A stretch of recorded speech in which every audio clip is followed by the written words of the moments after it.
Hey everybody, Tony D and Little Joan here with a Screenwriter's Rant on Dopesick, Dopesick,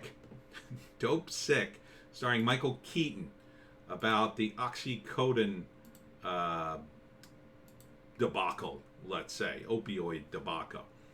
Smash like and subscribe. Thank you for smash liking and subscribing. Please check out my books. Links in the description. If you'd like to support the channel, get a book. I'm demonetized on YouTube. They don't give me any money anymore. I tried it for a while, and then they said, oh, you're demonetized, but don't worry, we'll look at your stuff again. Did they? I don't know. I get conflicting info from Team YouTube, so who knows.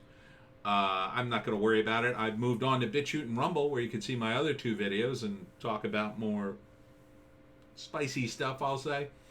But Dopesick is one of these movies that Hollywood I used to trust. I used to trust these kinds of movies. So it's a bit of a dramatization of a real thing, right? So it's about how the pharmaceutical companies got America hooked.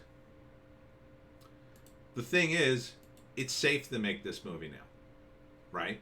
It's very safe to make a movie about oxycodone because it's all over now. The people who got screwed and died and sick and addicted, they're dead or they're, surviving, and the people were sued, and all this was happening. When this was happening was the time to make the movie. Now, okay, what is this? Another slam against capitalism? The pharmaceutical companies are still making oodles and scads, although they're making tons of money off of something else these days. Oh, but nobody can question that, not even on YouTube. Where's the movie on that? Oh, that would be a tough movie to make. That would be a tough movie to greenlight, wouldn't it? Oh, but you can make it on this, right? Because you got your villains. It's safe to make this movie. Totally safe. So you can have your safe movie, Barry Levinson. I don't care who's in it. I already know this story because I lived during this time.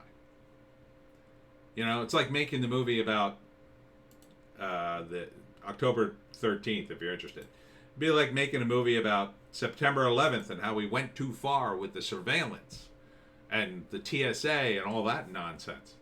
Oh, really? Newsflash? I mean, it's got a good cast. I'm sure it'll be a good drama. But, what happened to the risk? Oh, right. Hollywood doesn't do risk. Hollywood just is in the business of validating everybody's acceptable opinion. And this is an issue in a type of movie like this. So I'm not knocking the talent here. I mean, this is a talented cast. Michael Keaton, Rosario Dawson, I think that's her, right? I mean, I can tell you what the movie's going to be, right?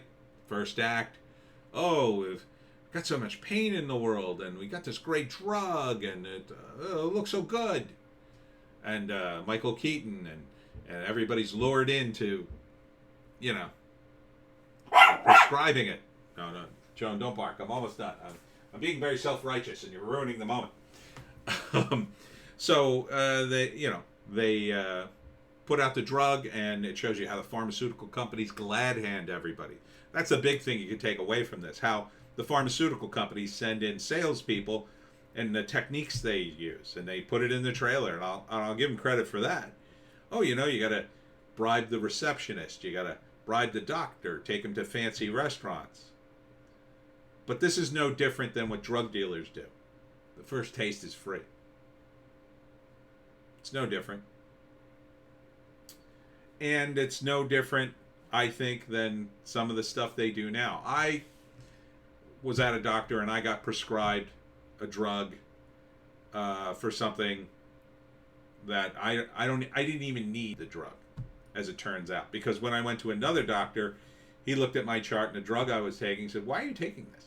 And I told him. He said, "I don't think you need this drug." And he got me off of it. And it was a good thing too, because it turned out that drug had side effects that my previous doctor hadn't even mentioned. To me. Yeah. But you know what she did have? She had plenty of pens and stationery with the name of that drug on it. I'm sure she had hats and T-shirts and whatever. That's what pharmaceutical companies do, right? They glad hand people to get their drug in. And now, you know, they're doing that now, right at this moment. Right at this moment. They're doing it. And I'm not saying they shouldn't be allowed to do it, but what I'm saying is we need honest conversations when those drugs are new. Not after we already know they killed a bunch of people and addicted people. We needed this movie 10 years ago. Not now. Now this is just like, oh yeah, that was terrible. Oh, I'm so glad. I'm so glad that'll never happen again. Now, in fairness, I'm being a bit ranty. I'm sure the message that you take away is probably that no, it's still going on. That there'll be a new drug and another drug and another drug, and this is really all a drama designed to sort of bring that out. But I think there's more. There's probably less risk here, and it kind of infuriates me, this movie, because of what's currently happening with pharmaceutical companies and their massive profits right now, and a certain drug which I won't mention.